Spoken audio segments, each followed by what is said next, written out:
Conta atrás en Vilagarcía para Santa Rita 2025. As festas terán lugar do 21 ao 25 deste mes cunha máis que completa programación. Ademais das orquestras Panorama, Os Satélites e Marbella, ofrecerase un concerto de Derrapans e haberá outras moitas propostas para todas as cidades. Hoxe o alcalde na presentación das festas falaba de que Santa Rita é unha auténtica romaría popular urbana. Por que podemos falar que unha romería popular urbana? Pois, home, porque vamos a ter os elementos máis tradicionais do que son as romerías. Va a haber pulpo, va a haber música nas rúas, va a haber orquestas, as orquestas máis importantes ou das máis importantes de toda Galicia, para que non se mecelen.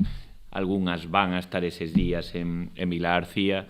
Das orquestras salienta a visitada Panorama, que estrea en Vilagarcía o seu novo espectáculo. Vai ter lugar en Fexdega ante a previsión dunha gran afluencia de público. Albergar a Panorama hai que buscar un espacio moi grande, vai haber cun formato moi grande, de máis de 60 metros.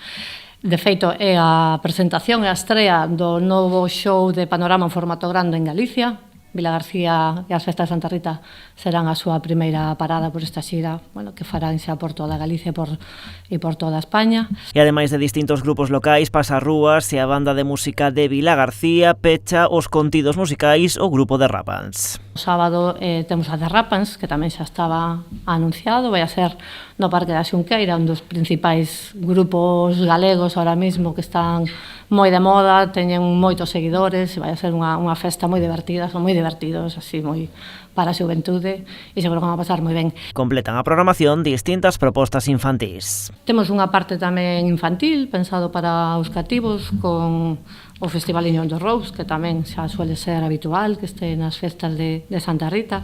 Isto vai a ser o domingo 25, pola tarde, o último día, pero tamén o 24 hai unha actuación infantil no auditorio, que se vincula ademais que a programación das letras galegas. Tampouco a faltar este ano a Feira Celta no Parque da Xunqueira ou distintas citas deportivas que o Concello incorpora tamén a esta programación festiva. A celebración do Campeonato Galego de Pesca Submarina, a terceira regata de Santa Rita, o cuarto torneo de Santa Rita de Rugby 7 e a competición de mini balonmán na Praza da Segunda República.